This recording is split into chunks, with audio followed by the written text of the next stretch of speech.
Rumah adalah awal mimpi besar, dan Perumnas hadir untuk mewujudkannya. Assalamualaikum warahmatullahi wabarakatuh. Halo Sobat BUMN, gimana kabarnya? Ketemu lagi di BUMN Unleashed. Kalau tadi di awal saya sempat singgung-singgung soal rumah, saya yakin ini yang merupakan mimpi besar dari teman-teman. Punya rumah. Kalau ditanya kan, udah punya rumah belum? Udah nabung belum untuk punya rumah? Nah, jadi saya yakin relate ini. Apa yang nanti akan saya perbincangkan dengan kebutuhan dari teman-teman. Rupanya kebutuhan masyarakat akan hunian, akan rumah, ini betul-betul terbaca oleh pemerintah.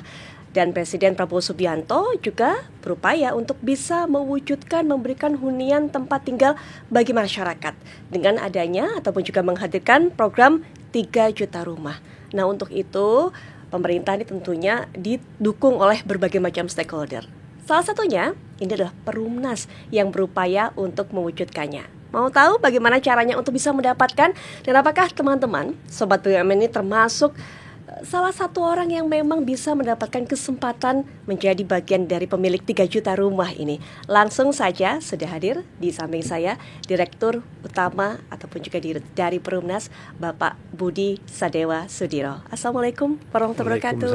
Pak Budi, sehat Pak? Alhamdulillah. Gimana kabar? Alhamdulillah. Kalau saya lihat aktivitasnya kayaknya semakin banyak, apalagi dengan target pemerintah ini muter-muter terus Pak, ya, cari lahan atau gimana? Alhamdulillah banyak kegiatan. Banyak kegiatan. Nah Pak, mungkin saya ingin mulai dulu dari sebenarnya bagaimana sih Pak kebutuhan masyarakat Indonesia akan perumahan saat ini? Ya, sebagaimana kita ketahui Mbak, backlog perumahan di Indonesia ini kan masih sangat besar. Ya. 9,9 juta masyarakat yang masih memerlukan tempat tinggal. Oke. Sementara setiap tahun pertumbuhan keluarga baru berdasarkan data yang kami miliki itu 800.000. Dan pembangunan rumah baru untuk mengurangi backlog ini paling 1 juta.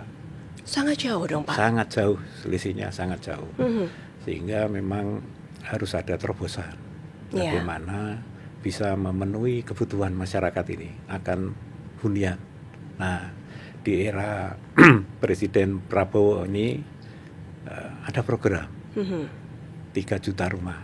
3 juta rumah ini memang terbagi di 3 lokasi atau 3 wilayah. Wilayah perkotaan, wilayah pedesaan, dan wilayah pesisir. Baik. Nah, kalau Perumnas ini sekarang konsentrasinya adalah di wilayah perkotaan. Di wilayah perkotaan, tapi di seluruh kota di Indonesia? Seluruh Indonesia. Di seluruh Indonesia kami beroperasi saat ini.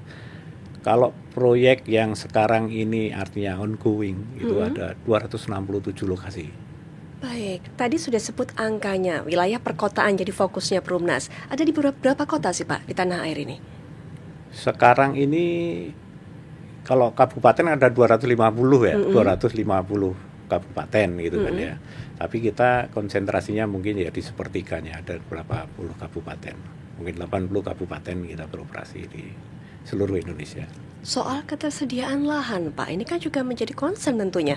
Apakah memang ada lahan tersedia untuk membangun sebegitu banyak sesuai dengan target pemerintah? Ya, kalau bicara lahan memang semakin hari semakin ke depan pasti akan menjadi terbatas. Ya. Sebagaimana kita ketahui bahwa tanah air kita ini kan 25% berupa daratan, 75% berupa air. Betul.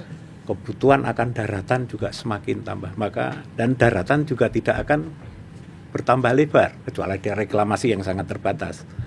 Nah, untuk itu memang perlu strategi untuk penyediaan lahan ini. Salah satunya ya hunian vertikal ke atas yang kita dorong. Nah, sekarang ini Perumnas masuk kepada era di mana kita lebih banyak fokus ke hunian vertikal dalam rangka untuk menyikapi berkurangnya lahan untuk perumahan ini. Baik, hunian vertikal.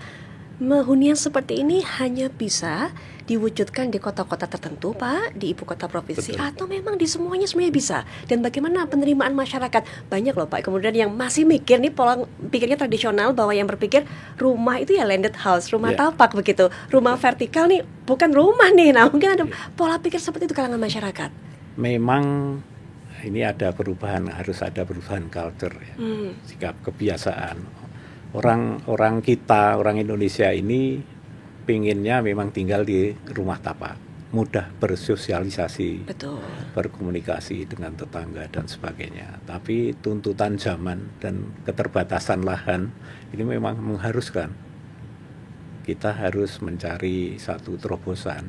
Baik. Dan ini memerlukan satu perubahan culture, perubahan culture yang harus dibangun. Dan ini seiring dengan seiring dengan harus perencanaan ke depan harus menuju ke arah sana. Kalau kita tetap bertahan dengan rumah tapak, sampai berapa lama tanah itu tersedia? Iya. Karena luas lahan daratan ini pertambahannya akan sangat kecil. Kalaupun ada, itu bagian dari reklamasi. Ini mungkin yang salah satu menjadi hal yang harus kita literasi ke masyarakat. Karena tadi yang Pak Budi bilang, merubah kultur nggak mudah juga. Ada upaya mungkin Pak strategi Perumnas untuk bisa menyadarkan masyarakat mengenai hal ini? Ya, kami di dalam konsep hunian vertikal berusaha memang membangun suatu budaya baru, membangkitkan budaya baru dengan satu sistem perencanaan pembangunan yang terintegrasi. Salah satunya yang kami sekarang ini jalankan ya konsep-konsep transit oriented development. TOD. Itu banyak masyarakat yang memang mungkin sudah mengerti, tapi nggak sedikit juga, Pak. Mungkin yang apa sih hunian TOD, apa sih transit oriented development tadi? Mungkin bisa dijelaskan juga, Pak, untuk masyarakat mungkin yang awam agar lebih paham mengenai hal ini. Ya, TOD transit oriented development ini adalah suatu konsep pembangunan kawasan yang terintegrasi dengan transportasi massal. Oke. Salah satu yang harus dipenuhi dalam konsep TOD ini adalah terhubung dengan transportasi massal berbasis rel kereta api. Jadi sekurang-kurangnya ada 2 jenis transportasi massal, yang salah satunya adalah berbasis rel, yang lainnya mungkin seperti bus atau transportasi air atau moda transportasi lainnya yang bisa menghubungkan ke lokasi TOD ini. Baik, dan sudah ada titik-titik lokasi-lokasi yang memang cukup ideal untuk dibuat seperti ini, hunian vertikal, kemudian juga sistemnya TOD juga di Jakarta saja, Pak. Mungkin kita bicara Jakarta dulu, Pak. Ya, TOD, kawasan TOD ini sebetulnya bisa diciptakan yang merupakan bagian kawasan baru yang di-create atau berdiri pada satu kawasan yang padat yang memang sudah ada sebelumnya. Nah, untuk mengakselerasi pertumbuhan yang seperti ini bisa ditempuh 2 cara. Cara yang pertama, di lokasi yang padat sudah ada transportasi massalnya, atau daerah pengembangan baru yang nantinya ditambah transportasi massal, didekatkan transportasi massal. Dua-duanya untuk Perumnas ini kami tempuh. Jadi saat ini konsep TOD yang kami tawarkan ini ada 2 cara pengembangannya. Yang ada di tempat daerah-daerah yang memang padat, sudah padat, ini ada 3 lokasi yang sekarang sudah berjalan. Itu ada di Margonda, di atas stasiun Pondok Cina. Jadi stasiun Pondok Cina di UI, di dekat UI, rumah sakit UI itu menempel betul. Kemudian ada di Tanjung Barat, di atas stasiun Tanjung Barat, dan satu lagi di atas stasiun Rawabuntu Serpong. Kemudian kalau yang kami bangun stasiunnya untuk mendekat satu kawasan baru itu ada di Parayasa. Kawasan kami namanya Parayasa, Semesta Parayasa. Itu adanya di Parung Panjang. Parung Panjang. Masing-masing lokasi dengan tadi yang kebijakannya apakah memang sudah eksis di situ atau dibikinkan kemudian sarana transportasinya punya kekhususan sendiri-sendiri ya, Pak? Masing-masing punya keunikan tersendiri. Keunikan tersendiri. Ya. Bisa cerita mungkin, Pak? Tapi ujung-ujungnya muaranya adalah kami harus berkolaborasi. Karena di Indonesia ini satu-satunya pengelola transportasi massal ini kan yang berbasis rel itu kan adanya di KAI. Nah, sehingga kami berkoordinasi dengan KAI, di mana akses rel kereta api ini adalah barang milik negara di bawah koordinasi Departemen Perhubungan. Berarti kami juga harus berkoordinasi dengan Departemen Perhubungan. Jadi berbagai macam pihak kami harus kolaborasikan untuk bisa terwujudnya satu kawasan TOD ini yang sebagaimana kita harapkan. Apa tanggapan masyarakat Pak ketika kemudian tahu bahwa kawasan untuk mensupport ini keinginan dari Pak Prabowo Subianto 3 juta rumah juga terintegrasi dengan sistem transportasi yang seharusnya menguntungkan masyarakat? Bagaimana Pak tanggapan masyarakat? Tentunya antusias masyarakat terhadap konsep-konsep TOD ini luar biasa. Bahkan banyak pengembang yang sekarang sudah mulai mengikuti ya. Proyek-proyek mereka mendekat ke arah transportasi massal. Nah, sebagaimana kita ketahui, khususnya di Jakarta ini, kaum urban ini dari daerah-daerah penyangga masuk Jakarta ini kan sudah susahnya luar biasa. Ya, betul. Macetnya, waktunya habis di jalan, Pak. Waktunya habis di jalan. Kerjanya nggak konsen, capek duluan di jalan. Iya, biayanya. Betul.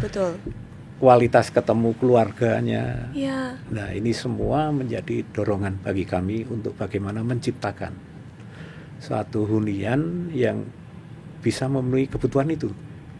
Ke akses ke transportasinya mudah, bahkan mungkin waktunya terukur menuju daerah-daerah yang akan dituju, karena melalui transportasi kereta ini terukur berapa menit sampai itu bisa dihitung. Tapi kemacetan hampir tidak ada karena lalu lintas di atas kereta ini kan didahulukan. Iya. Pasti tidak ada kendala, jadi terukur. Makanya kualitas kehidupan terhadap keluarga juga pasti akan meningkat. Waktu jarak tempuh bisa terukur. Kemudian artinya juga waktu kerja kita juga tidak hilang. Betul. Ya, itu salah satu, dan ini yang menjadikan pilihan saat ini daerah-daerah yang dikembangkan dengan berkonsep TOD ini menjadi sasaran utama masyarakat. Terbukti dari proyek-proyek yang kami kerjakan. Baik. Serapannya luar biasa. Luar biasa, Pak. Bagaimana Pak sejauh ini cerita serapan ini, Pak? Kalau kita bicara menengah bawah, khususnya yang FLPP, itu sudah pasti FLPP ini yang subsidi. Itu pasti sudah akan habis sebelum bangunan selesai. Memang kalau kita bicara menengah bawah ini agak sedikit terhambat gitu ya, karena memang banyak serapannya. Kebetulan memang kalau Perumnas ini masuknya di menengah bawah. Segmen kita ini memang sesuai ketentuan PP 83 2015. Perumnas ini masuknya hanya di segmen menengah bawah. Jadi memang pas sekali dengan kebutuhan yang sekarang ini diperlukan oleh masyarakat. Betul. Karena sekarang banyak juga kelas menengah atas yang turun ke menengah bawah. Jadi serapan produk Perumnas ini ya quote-unquote tidak terganggu sebetulnya. Cukup tinggi, selalu ada demand-nya. Selalu ada. Baik yang sudah eksis jalur transportasinya maupun yang belum, Pak. Yang kita saja. create. Yang kita create seperti di Parung Panjang. Betul. Ini serapannya luar biasa di sana. Itu di atas rata-rata, karena memang dengan penambahan stasiun baru yang stasiun baru mau akan dibangun. Baru mau akan dibangun. Dalam waktu secepatnya. Ini sudah masyarakat memberikan daya tarik terhadap masyarakat untuk memiliki rumah di lokasi itu. Ya. Targetnya Pak, ini semua bisa tercapai berapa lama sih Pak ditarget oleh pemerintah sendiri, Pak? Sebetulnya kalau target pemerintah ini kalau di perkotaan 1 juta ini kan 1 tahun. 1 juta 1 tahun. Tapi yang bekerja kan bukan hanya Perumnas saja. Betul. Lebih dari 2.500 pengembang. Pengembang. Iya. Jadi kita keroyok bareng-bareng.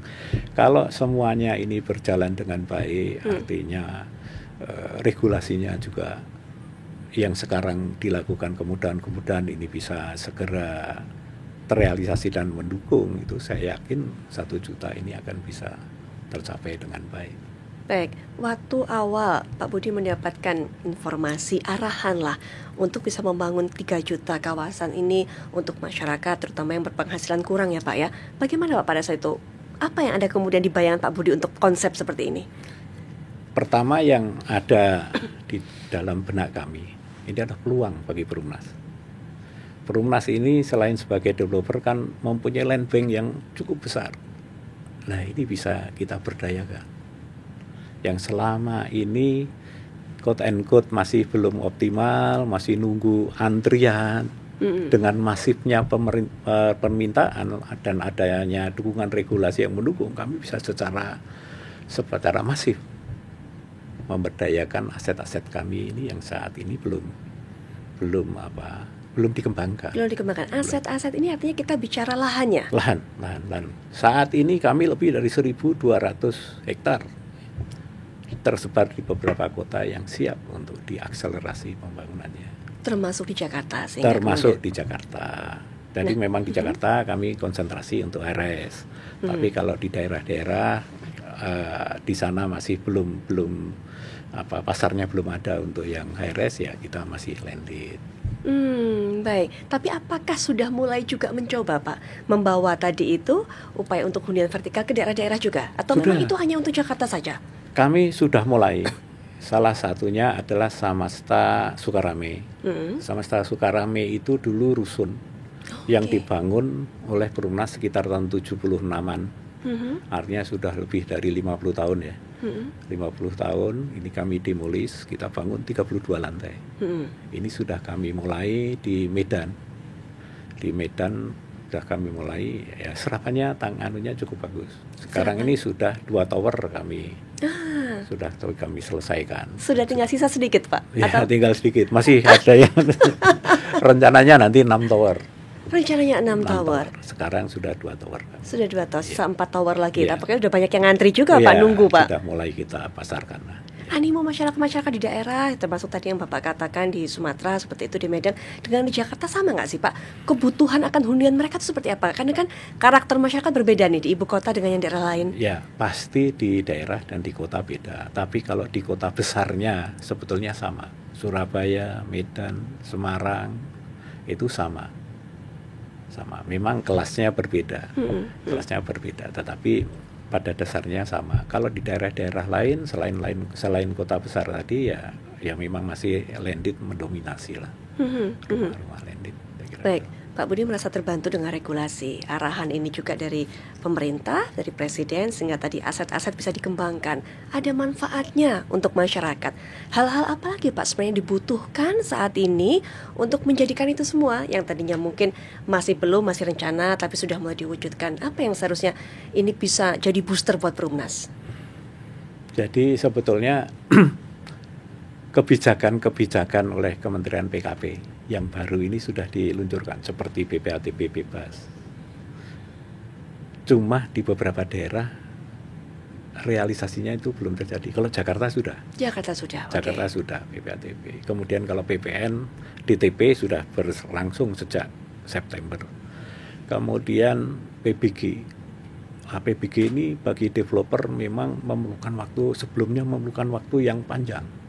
Bisa sampai 1 tahun untuk kita urus izin memulai membangun. Sekarang kalau di Jakarta di beberapa daerah bahkan itu sudah hitungannya sudah jam. Tapi ketika PBG keluar memang bukan PBG serta-merta kita bisa langsung mulai, kita masih perlu persiapan dan sebagainya. Sementara ini banyak developer kan akan membangun kalau pertama ya pasti PBG-nya sudah keluar. Kita bisa memasarkan juga setelah PBG keluar. Kemudian akan membangun setelah yakin serapan pasarnya ada gitu supaya tidak menjadi stok. Ya ini yang itu harus kita cermati. Ya ini yang harus menjadi perhitungan kami lah ke depan. Baik, dan saat ini juga masih terus membuka Perumnas ini untuk masyarakat yang masih ingin memiliki huniannya di dalam program ini. Masih. 3 juta rumah ataupun juga dengan TOD tadi ya Pak ya. Kerjasama dengan pihak-pihak perbankan mungkin Pak untuk bisa mendukung ini karena pendanaan tadi menjadi salah satu sumber bagi masyarakat? Ya, tentunya untuk bisa mengakselerasi program-program Perumnas ini, Perumnas tidak bisa kerja sendiri. Kemampuan pendanaan secara internal juga sangat terbatas. Selain kami juga mengharapkan pendanaan, sumber pendanaan dari perbankan, kami juga menggandeng mitra-mitra strategis. Mitra-mitra strategis ini yang mampu membawa pendanaan. Jadi nanti kami juga akan bentuk satu mungkin kerjasama operasi ataukah joint venture berupa anak usaha dan sebagainya untuk mengakselerasi ini semua. Karena kalau kami kerja sendiri sudah pasti kemampuan kami akan sangat terbatas. Sehingga memang kami sangat terbuka kepada seluruh pengembang baik dari dalam negeri maupun dari luar negeri. Luar negeri juga. Dan sekarang kami juga sedang inisiasi dengan beberapa mitra dari luar negeri untuk sama-sama kita menangkap peluang 3 juta rumah ini. Kami juga dibantu oleh Dana Reksa dalam mencari mitra, dibantu oleh INA dalam rencana mencari pendanaan dari luar. Jadi sekarang ini sedang berlangsung. Baik, menangkap peluang dan juga perlu Pak ini menangkap keinginan masyarakat, gitu kan, sehingga dibantu untuk diwujudkan. Apa sih Pak sejauh ini keinginan masyarakat untuk memiliki hunian bersama Perumnas ini, tentunya dengan keterbatasan yang mereka miliki, begitu. Bantuan apa sebenarnya mereka harapkan? Termasuk juga kondisi rumah seperti atau apa, hunian seperti apa sebenarnya mereka harapkan disediakan oleh Perumnas ini selama ini? Perumnas berusaha menangkap keinginan dari konsumen. Yang pertama tentunya dari desain. Dari desain ya mungkin Mbak Putri tahu bagaimana sih desainnya rumah Perumnas zaman dulu dan zaman sekarang gitu kan. Ini tidak mudah merubah mindset. Merubah mindset baik dari internal kami maupun atau merubah image karya kami di luar. Betul. Kalau dulu mungkin ininya sudah ini mah rumah Perumnas kayak gini nih gitu kan. Sekarang beda. Sekarang beda. Sampai dalam hal desain pun kami menggandeng dari luar. Kami sayembarakan. Disayembarakan Pak. Supaya bisa memenuhi keinginan dari konsumen yang sekarang ini sebagian besar 80% konsumen kami adalah milenial. Generasi milenial. Ini yang harus kami tangkap. Kami sayembarakan. Pesertanya ada 1.400 yang semuanya milenial. Dari 1.400 kami ambil 10, kita beli patennya, kemudian kita aplikasikan. Dan hasilnya sekarang ini Perumnas baru ini luar biasa. Wajahnya berganti, masyarakat. Wajahnya berganti, Iya kan Pak? Image Perumnas sendiri. Bagaimana Pak saat ini image Perumnas ditangkap oleh masyarakat menurut survei dari Perumnas sendiri seperti apa Pak? Setidaknya kepuasan pelanggan kami ini bisa mencerminkan perubahan yang kami lakukan. Tingkat kepuasannya di atas 90% saat ini, baik dari sisi kawasannya, baik dari sisi desainnya maupun dari sisi pengelolaannya, termasuk juga pelayanannya dalam hal dari awal pemesanan sampai dengan bisa terjadinya akad kredit. Ini proses dari awal sampai akhir ini kan harus saling mendukung. Betul. Ini mungkin yang bisa merasakan ya konsumen ya. Tapi kami hanya bisa melakukan kajian-kajian berdasarkan survei kepuasan pelanggan. Pak Budi sudah cerita desainnya sudah berubah, sehingga kemudian image mungkin yang selama ini melekat di bayangan masyarakat kayak tipikalnya rumah Perumnas mah gini, itu sudah terbantahkan. Tapi kemudian tadi Pak, soal pengelolaan, soal pelayanan, nah ini perubahannya apa Pak kemudian? Ya, pengelolaan dari sisi pengelolaan sendiri sekarang ini kami mempunyai satu divisi sendiri. Building management. Ini yang mengelola properti kami. Baik berupa kawasan maupun berupa apartemen. Orang kalau dulu nyebutnya rusun Perumnas, sekarang apartemen Perumnas. Apartemen Perumnas. Perbedaan istilah ini saja sudah ya, ini sudah membuat satu image yang beda. Betul, artinya berhasil loh Pak, ini membawa perubahan ini. Ya, memang kami perlu merebranding secara total. Bagaimana image Perumnas baru dan image yang sebelumnya ini mungkin bisa dilihat nanti, bisa dirasakan. Produk-produk kami juga Quote-unquote sudah istilahnya Pak, kekinian. Ya, kekinian. Jadi kalau dulu ya rumah itu kotak, atap miring gitu kan. Sekarang sudah Skandinavia. Oke. Gitu kan. Berbagai style ya Pak ya. Kalau dulu rusun, sekarang apartemen, bawahnya sudah ada mall. Sudah ada fasilitas yang mendukung gitu. Baik. Kira-kira seperti itu. Soal pelayanan juga Pak. Pelayanan juga. Apa yang Bapak kemudian lakukan sehingga pelayanannya ini berubah? Ya, tuntutan apa ya, kemudahan penghuni ini kan juga luar biasa. Sekarang smart living ini kita terapkan di produk-produk Perumnas. Oke. Kan tinggal di apartemen Perumnas, kita mau matikan lampu, hidupan AC cukup dari HP. Semuanya digital. Semua digitalisasi sudah kita lakukan. Mau kemudahan membayar iuran dan sebagainya sudah kami layani secara digital. Bahkan mau pesan kopi pun di apartemen bisa lewat aplikasi yang kami sudah bisa Pak. Sudah bisa kita lakukan. Oke. Ini kami building management kami sudah mengarah ke situ. Saat ini sudah berjalan seperti itu. Jadi ya kita ngikuti zaman aja. Ngikuti perkembangan zaman Pak kalau gitu. Ya. Nah, apakah kemudian fasilitas-fasilitas ini nanti juga akan dirasakan oleh mereka yang kemudian membeli 3 juta rumah tadi Pak, termasuk hunian vertikalnya tadi? Oh iya, pasti. Itu memang disediakan untuk konsumen kami. Untuk semua produk Perumnas. Iya, semua produk Perumnas, termasuk semua fasilitas yang ada di situ. Fasilitas. Jadi semua kawasan kami sudah kami lengkapi. Desain kami yang baru ya, baik fasilitas untuk kegiatan keluarga, untuk pendidikan, sarana ibadah, komunitas, sarana pertemuan komunitas, itu sudah kita siapkan. Semuanya tersedia. Semua tersedia di situ. Nggak perlu repot-repot. Tidak perlu repot-repot, harus cari tempat rapat warga. Mau nitipkan anak sudah ada. Mau 17-an juga tempatnya ada. Tempatnya ada. Ya sudah kita itu kan Pak, karena kan itu yang dikhawatirkan oleh masyarakat. Wah, jangan-jangan kalau ada kata hunian vertikal jadi nggak bisa deket nih satu sama lain, sama ketemu tetangga jadi nggak bisa. Tapi enggak kok, ternyata apa yang dilakukan oleh Perumnas ini masih memfasilitasi value itu, tapi kayaknya lebih modern. Ini perubahan-perubahan yang harus kami lakukan, mengikuti zaman. Ketika kemudian juga menentukan lokasi tadi Pak, selain mempertimbangkan faktor TOD tadi, mendekatkan dengan transportasi, ada lagi nggak Pak yang menjadi prioritas? Intinya itu sebetulnya bagi developer, lokasi itu harus menjadi pilihan utama. Lokasi katanya demikian. Tapi sebetulnya tidak hanya lokasi itu saja, banyak faktor. Apa aja Pak? Banyak faktor.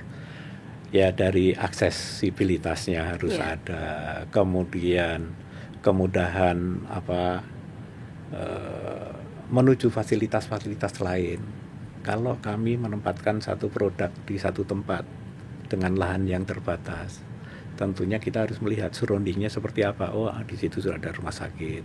Oh, di situ sudah ada sekolahan. Di situ ada universitas.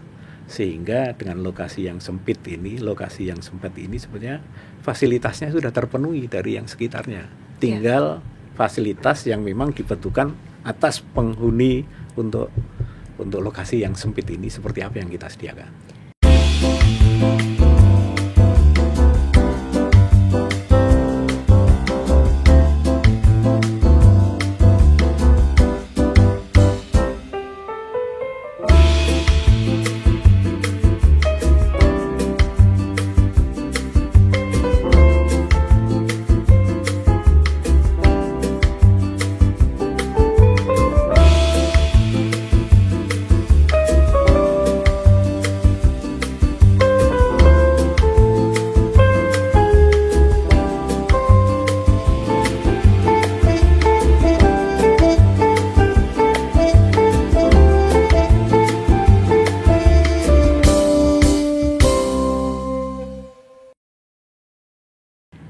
Jadi nanti yang akan membeli, menghuni hunian-hunian tadi termasuk dalam 3 juta rumah sudah terpenuhi semua kebutuhannya. Nggak cuma keakses transportasi dekat, rumah sakit dekat, sekolah juga dekat. Iya. Oke. Betul, seperti itu. Bahkan kalau itu untuk TNI Polri ada ketentuan lagi. Apa itu Pak ketentuannya? Misalnya jarak ke kesatuannya berapa menit. Itu ada pilihan-pilihan untuk itu menjadi pertimbangan utama. Kemudian ke sekolah berapa menit, ke rumah sakit berapa menit. Itu kalau di TNI Polri sudah mensyaratkan seperti itu. Sehingga titik-titik nanti dibangun oleh Perumnas ini harus kita pilih yang betul-betul kita mau mensasar segmen apa ini. Segmen apa nih? Kalau kita memang misalnya untuk kebutuhan sebagian besar ini untuk kesatuan ini, ini harus dekat dengan kesatuan itu. Jadi TNI Polri juga masuk ya Pak dalam nanti yang bisa menerima 3 juta ini juga bisa ya Pak ya? Bisa masuk. Jadi semua lapisan bisa, baik formal maupun non formal. Semua lapisan masyarakat. Ya, semua lapisan masyarakat. Ya, dan saya rasa ini bukan satu-satunya program yang dibuat juga oleh Perumnas Pak untuk memudahkan masyarakat mendapatkan hunian. Ada yang lainnya yang saya sempat dengar juga adalah bebas PPN.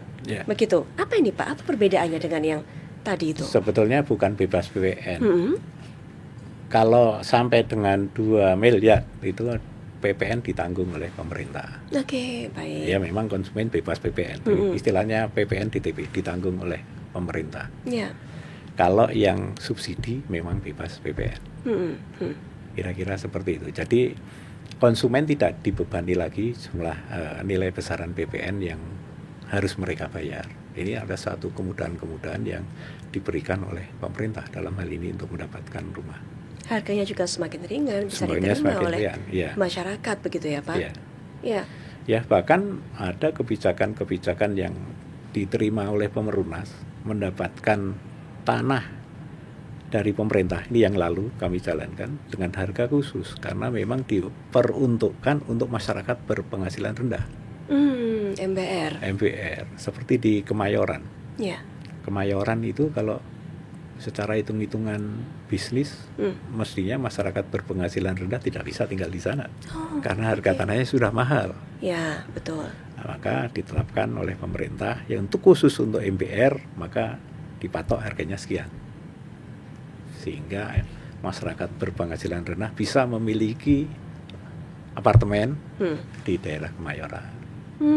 Bicara soal bisnis, karena Pak Budi sudah nyinggung mengenai bisnis nih. Ini kan juga harus balance Perumnas ini.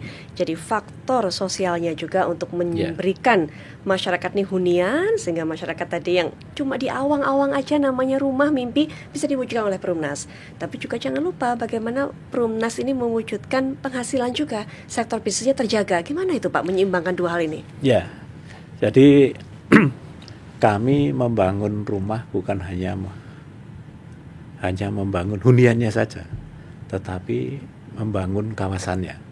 Berikut kelengkapannya.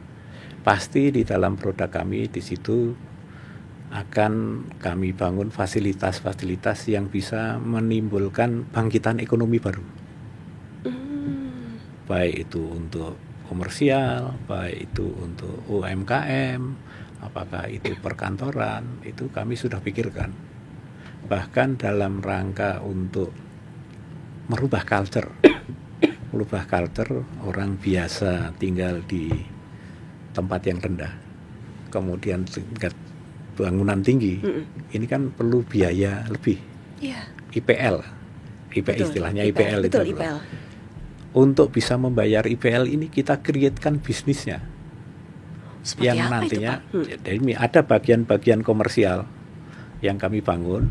Nanti selama 2 tahun pertama ini akan kami dampingi sampai bisnisnya terbentuk. Setelah 2 tahun ini keuntungannya ini bisa untuk membayar IPL, kita serahkan kepada PPRS. Selanjutnya menjadi tanggung jawab PPRS penghuni Satuan Rumah Susun, Persatuan Penghuni Satuan Rumah Susun. Jadi RT RW-nya itulah. Baik. Ya itu nanti yang akan mengelola itu. Jadi bisnisnya kami bangunkan dulu, kita kawal selama 2 tahun, setelah jadi kita serahkan.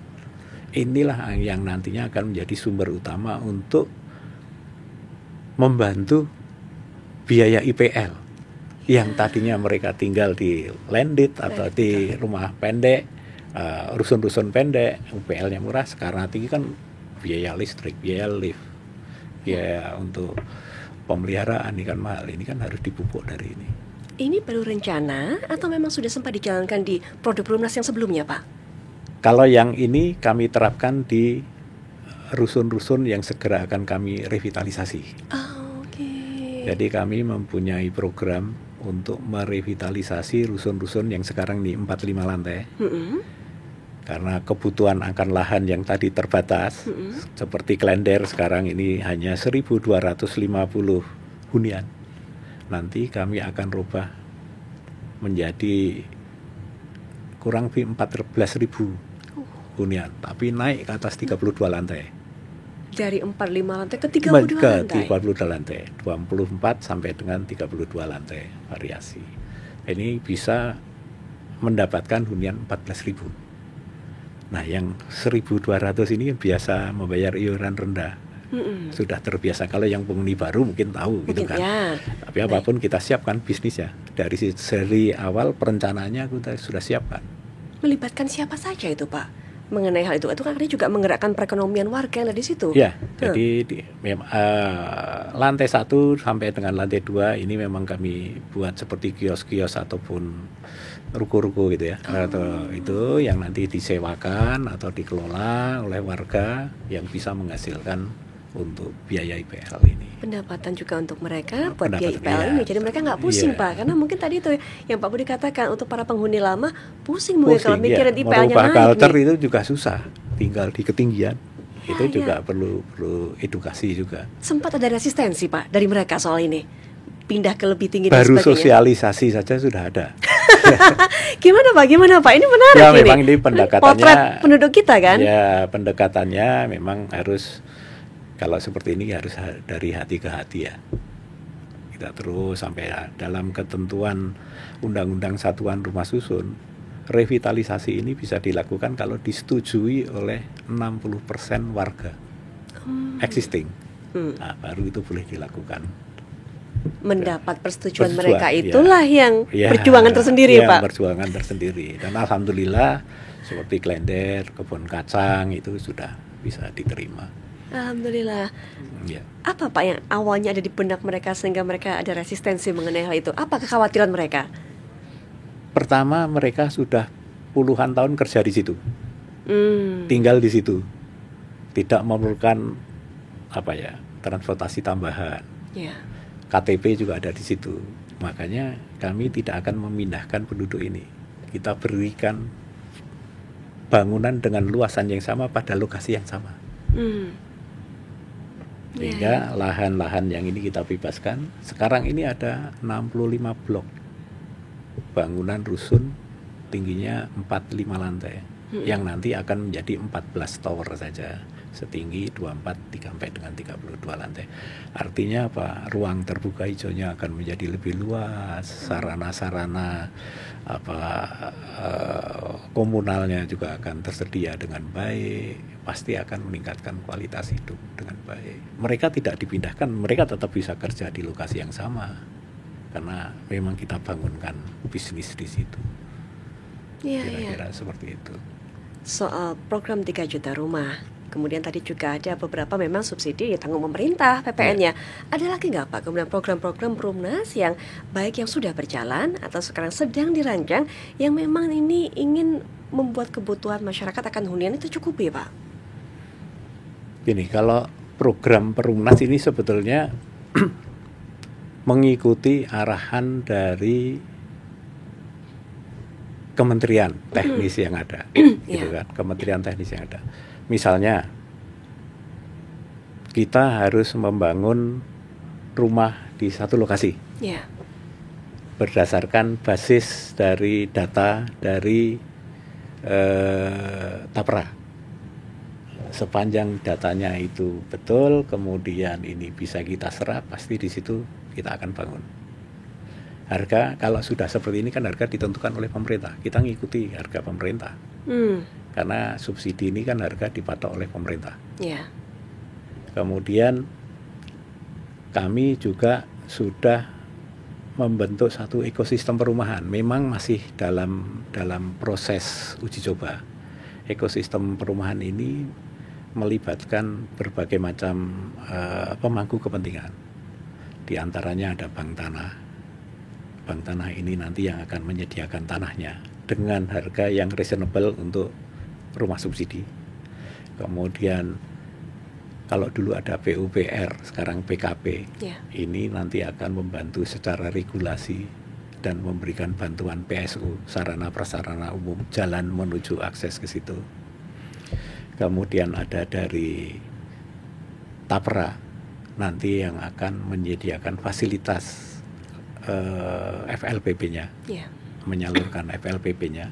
Kemudian ada perbankan dan SMF yang akan memberikan kredit modal kerja melalui perbankan, menyalurkan kredit modal kerja bagi kami melalui perbankan. Nah, ekosistem ini yang kami create supaya bisa membentuk suatu kegiatan yang saling bersinergi untuk bisa mewujudkan program 3 juta rumah ini. Baik. Dan kami saat ini sudah mempunyai pilot project di Brebes untuk bisa mewujudkan ekosistem ini. Kalau ini bisa berjalan lancar, maka ya dimanapun Perumnas ditugaskan untuk membangun, kami bisa laksanakan. Yang penting kan ada tanahnya. Yang kedua ada off-takernya. Off-takernya ini bisa dari konsumen langsung atau dari satu lembaga yang bisa menjembatani sementara supaya bangunan yang perumahan yang kami bangun ini terserap, sehingga uang bisa kami putar lagi untuk bisa membangun lagi. Bangun lagi ya. Nah, dalam hal ini ya mudah-mudahan BP3 ini bisa segera terbentuk, harapan kami. Harapannya BP3 itu, Pak. Badan Percepatan Pembangunan Perumahan. Sangat membantu kemudian Pak. Ya, mudah-mudahan ini bisa, karena salah satu tugasnya yang kami pahami di dalam Undang-Undang Cipta Kerja itu adalah sebagai pengelola dana konversi yang bisa digunakan untuk membeli produk yang dibangun oleh developer. Jadi nanti BP3 bisa jual lagi. Bagi developer sekarang ini adalah kepastian bahwa produknya ini bisa terserap. Itu yang paling penting. Mau minta berapapun developer pasti sanggup, sepanjang bisa terserap. Ya, kalau ada satu lembaga penampung ini, ya ini ada suatu berita gembira lah yang bagi developer. Mau disuruh bikin berapapun siap pokoknya Perumnas. Yang penting ada serapannya. Bisa konsumen langsung, bisa yang tadi Pak Budi ceritakan, off-taker ini.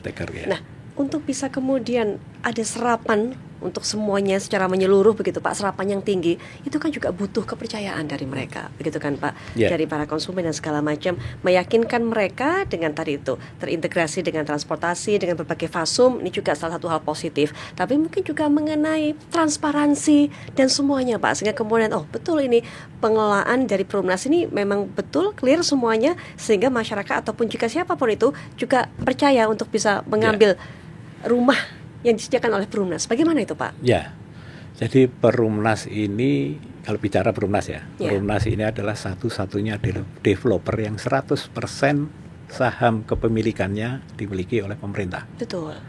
Dan Perumnas ini menikmati PMN, penanaman modal negara kepada Perumnas. Artinya kami ini juga sama halnya dengan karya-karya yang lain. Kami ini juga diaudit oleh BPK, diaudit oleh BPKB, oleh KAP, yang laporannya ya secara terbuka itu disampaikan oleh masyarakat, khususnya untuk yang KAP. Nah, ini transparansi yang seperti ini memang kami sangat perlukan. Secara internal kami juga kami mempunyai satuan pengawas intern. Yang setiap harinya melakukan pengawasan, mewakili direksi untuk melakukan pengawasan, pengelolaan proyek-proyek, pengelolaan keuangan, bahkan sampai kepada kualitas bangunan. Sampai ke situ. Sampai kepada kualitas. Bahkan kami kalau di Perumnas saat ini sudah mempunyai quality control, sistem quality control yang kami gunakan aplikasi. Setiap rumah, setiap produk kami, masing-masing proyek harus lapor. Menilai sendiri berapa kualitasnya berdasarkan standar yang ada di dalam aplikasi kami. Dan laporannya harus dalam bentuk foto. Jadi namanya Keeper Quality Perumnas. Aplikasi itu salah satu untuk menjaga kualitas. Kemudian kalau tadi transparansi ya dari sisi pengawasan oleh pemerintah melalui BPKP, BPK, kemudian dari KAP yang independen itu kami lakukan semua. Bahkan kami mempunyai sistem whistleblowing system ya. Setiap konsumen bahkan atau karyawan bisa mengakses ke whistleblowing system. Ada kecurangan, ada itu bisa dilaporkan langsung melalui sistem yang kami bangun. Jadi masyarakat nggak perlu khawatir, tenang. Apalagi kemudian mengatakan, wah nggak sama nih fotonya ini sama bangunannya, itu nggak ada cerita kalau Perumnas, ya Pak ya? Kita sudah punya sistem mekanisme kontrol yang cukup ketat lah. Betul. Membangun sistem ini juga tidak mudah. Ini penting sih Pak. Ini merubah culture yang luar biasa di internal kami. Ini tapi yang harus kami lakukan dan sekarang sudah berjalan dengan baik. Pak Budi dari awal sempat bercerita bagaimana kemudian mengubah culture. Ini hal penting karena dasarnya kan dari internal dulu Pak. Internalnya sudah berubah, sudah baik, outputnya kemudian bisa memberikan sesuatu untuk masyarakat. Akhirnya juga masyarakat terbangun tuh kepercayaannya. Nah, bisa cerita Pak ini sedikit pengalaman manajerial mengubah culture internalnya ini gimana sih Pak? Ya, memang harus dimulai dari internal. Kalau saya biasa bicara ke teman-teman saya sampaikan, di awal kita harus dipaksa. Orang harus dipaksa untuk berubah. Jadi ketika Pak Budi pada saat itu masuk ke Perumnas, kita punya ini standar, harus ada ini. Ini semua diubah. Harus dipaksa. Mapping data ya Pak? Apa yang harus diubah gitu ya Pak?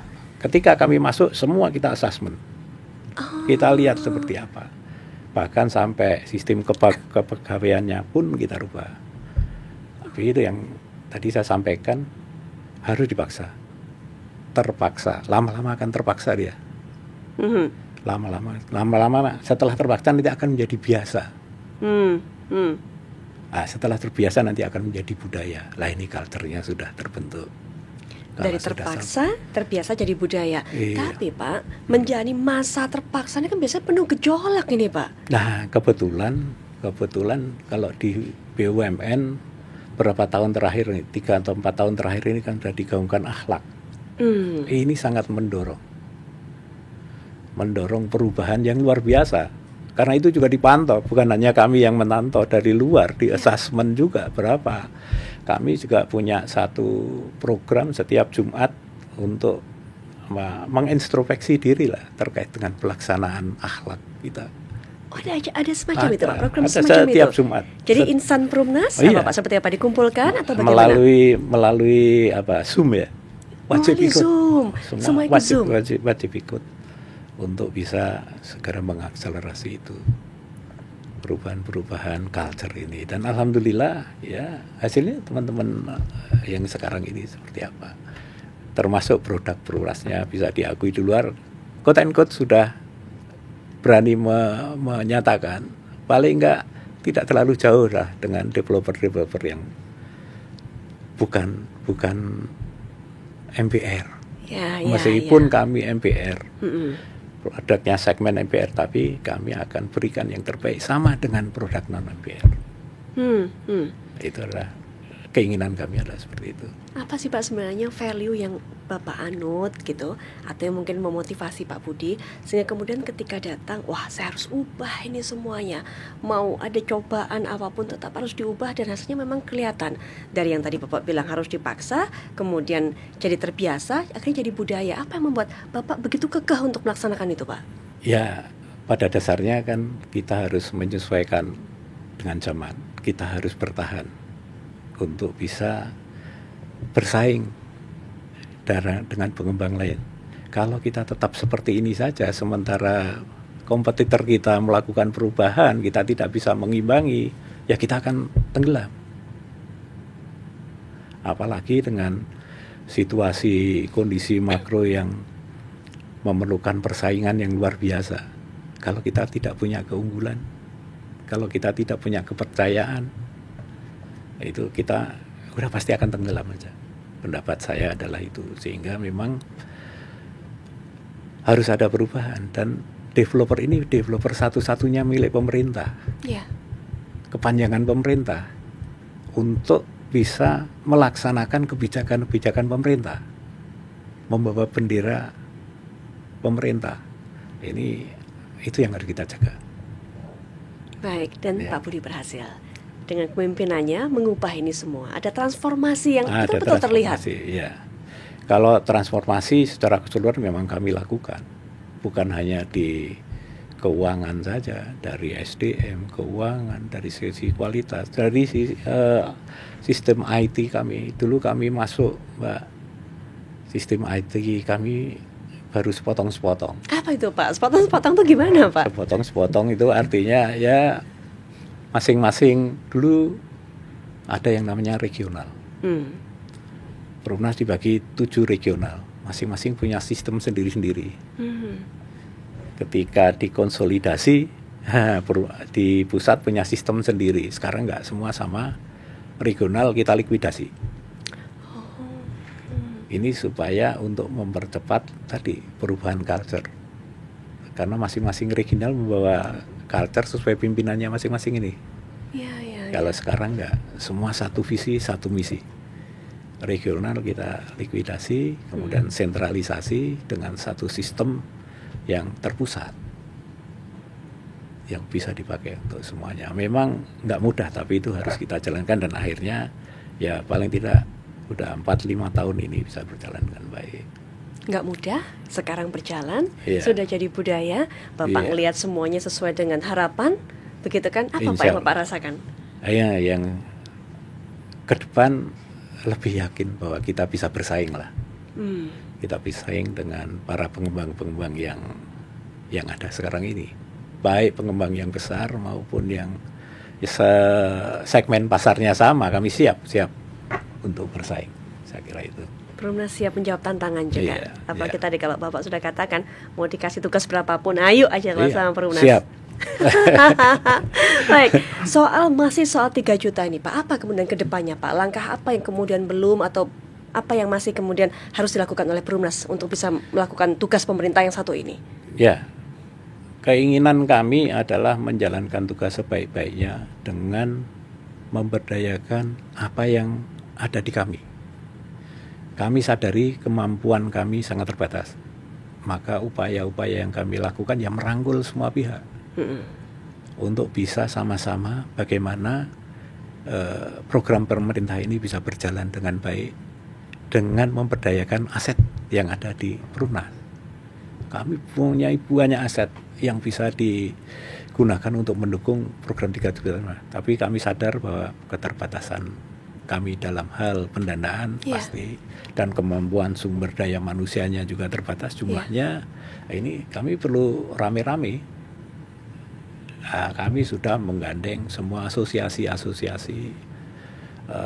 pengembang banyak, Mbak. Kalau bicara pengembang lebih dari 2.500-an. Tapi asosiasinya ada beberapa puluh. Kami sudah lakukan komunikasi secara intens untuk sama-sama. Ayo, kami punya lokasi di sana 5-10 hektar. Ayo silahkan pengembang lokal kalau mau kerjasama dengan Perumnas, supaya untuk mempercepat. Misalnya ada di Pulau Buru, kalau hanya 5 hektar Perumnas, sisa 5 hektar, tadinya puluhan hektar, sisa 5 hektar Perumnas harus beroperasi di Pulau Haru, ya habis untuk overhead saja kan. Ya, betul. Ya, kita lebih baik ber-KSO dengan developer lokal. Ya, dan itu kami lakukan dengan banyak pihak untuk bisa mengakselerasi ini. Masih ada sisa berapa persen lagi sih Pak maksud saya aset dari Perumnas ini yang bisa digunakan untuk memfasilitasi 3 juta tadi itu? Yang saat ini clear and clean, dan itu bisa langsung kita katakan ada 1.248 hektar. Itu bisa dikerjakan secara masif lah ya. Ini kalau kami hitung termasuk yang HRS bisa sampai 700.000 unit hunian. 700.000 unit hunian kita bisa dari lahan yang ada di Perumnas ini, termasuk yang HRS ini.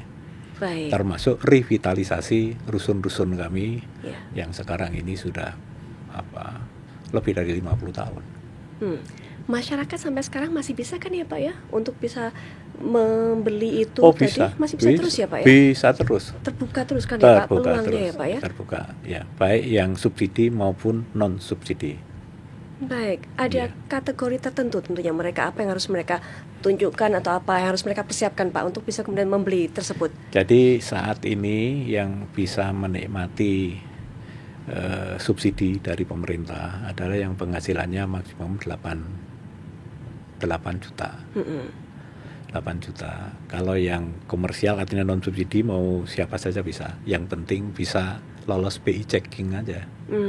Problem utama yang sekarang ini adalah ya ini pinjol itu utang-utang pinjol ini sedikit ada tunggakan itu nggak akan bisa lolos. Monitor ya Pak ya itu ya Pak ya? Ya termonitor oleh perbankan, oleh BI termonitor. Jadi ya memang perlu kebijakan barangkali. Kemarin kalau ada rencana yang mau menghapus pinjaman tunggakan yang nilai tertentu akan dihapus, itu akan sangat membantu. Akan sangat membantu masyarakat. Ya, khususnya yang FLPP, yang bersubsidi. Iya, mungkin ada terakhir Pak pesan untuk masyarakat juga yang mungkin ketika melihat acara ini setelah menyaksikan kemudian jadi wah kayaknya saya punya nih kans nih peluang untuk kemudian juga bisa ikut di situ memiliki hunian-hunian disediakan oleh Perumnas Pak. Ya, saya perlu sampaikan bahwa Perumnas saat ini sudah berubah. Perumnas yang sekarang ini sudah menyesuaikan dengan kebutuhan konsumen yang diperlukan saat ini.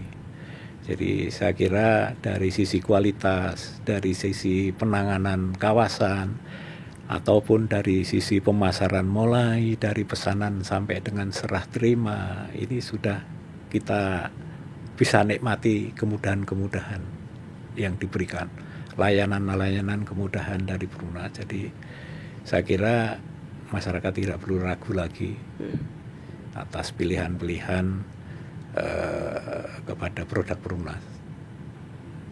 Dan produk Perumnas tersebar di seluruh Indonesia. Banyak pilihan. Ya. Jadi saya kira yang ingin saya sampaikan bahwa Perumnas sudah berubah saat ini dan sudah bisa dinikmati oleh konsumen. Bagaimana perubahan itu, bagaimana kenyamanan yang didapat saat ini dibanding dengan kawasan-kawasan yang terdahulu. Saya kira itu. Jadi kalau andai kata masyarakat masih ada yang berpikir nggak mau desain Perumnas kuno, enggak. Sudah jauh berbeda. Kalau ada yang mikir nggak sama kayak di gambar, kualitasnya gampang roboh dan semuanya bocor, enggak. Kualitas semua sudah under control, ada pengawasnya, gitu ada, kan? Bahkan sekarang untuk FLPP rumah sekarang udah kami precast, semuanya beton. Wah. Jadi satu kualitas. Kalau sudah di precast semuanya beton, dan kami membangun rumah precast ini cukup hanya 15 hari saja. Oh, begitu cepat Pak? Iya, jadi karena sudah tinggal naruh aja. Naruh aja, sudah beda sekarang. Dulu perlu 3 bulan, 4 bulan, 15 hari selesai. 15 hari nggak nyampe sebulan, sampai setengah bulan, sehingga soal kualitas nggak perlu diragukan. Apalagi kalau andai kata tadi mau tinggal di hunian vertikal yang sudah disiapkan oleh Perumnas, Anda harus coba untuk bisa berpikir dari sudut pandang yang berbeda. Fasilitas semua disediakan, dekat mau kemana-mana, butuh apapun, sekolah, rumah sakit, semuanya ada. Lokasi-lokasi strategis ini dipilihkan oleh Perumnas, jadi jangan ragu, gitu ya Pak? Iya, betul. Baik, wajah Perumnas sudah berubah. Bicara soal wajah, saya juga punya wajah yang mungkin sedikit berbeda dengan Pak Budi aslinya, karena ini ada kenang-kenangan khusus untuk Pak Budi berupa wajah yang diukir. Ini kenang-kenangan kami Bapak. Terima kasih Bapak sudah meluangkan waktu datang ke kami, podcast kami, BUMN Unleashed, dan juga memberikan literasi, wawasan kepada masyarakat. Juga semoga apa yang Bapak tadi sudah jelaskan, ini kemudian membuat masyarakat nggak ragu lagi, nggak yakin lagi untuk kemudian menjadi bagian dari mereka yang menghuni dari hunian disiapkan oleh Perumnas. Ini merupakan karya dari UMKM binaan Rumah BUMN. Alhamdulillah. Baik, Ya, ini terima kasih ke Pak Budi. Terima kasih. Kenang-kenangan untuk semuanya. Bapak. Terima kasih Mbak Putri. Ya, terima kasih. Baik. Wah, bagus. Ini sebelum puasa masih gitu. Puasa. Begitu puasa beda lagi ya, Pak. Baik. Terima kasih sekali lagi Pak Budi kehadirannya. Tetaplah memimpin Perumnas dengan berbagai macam inovasinya, gebrakannya yang tadi sudah kita dengarkan, transformasinya luar biasa di bawah tangan Pak Budi ini. Dan apa kita semua yakin apa yang dilakukan oleh Pak Budi dan juga insan Perumnas ini insya Allah membawa barokah, Pak. Karena ini menolong masyarakat Indonesia untuk bisa mendapatkan hunian rumah yang selama ini kalau untuk kita masyarakat ini banyak hanya mimpi belaka, tapi Perumnas mewujudkannya. Sekian perbincangan kami di BUMN Unleashed kali ini. Kita akan jumpa lagi di BUMN Unleashed episode berikutnya. Wassalamualaikum warahmatullahi wabarakatuh.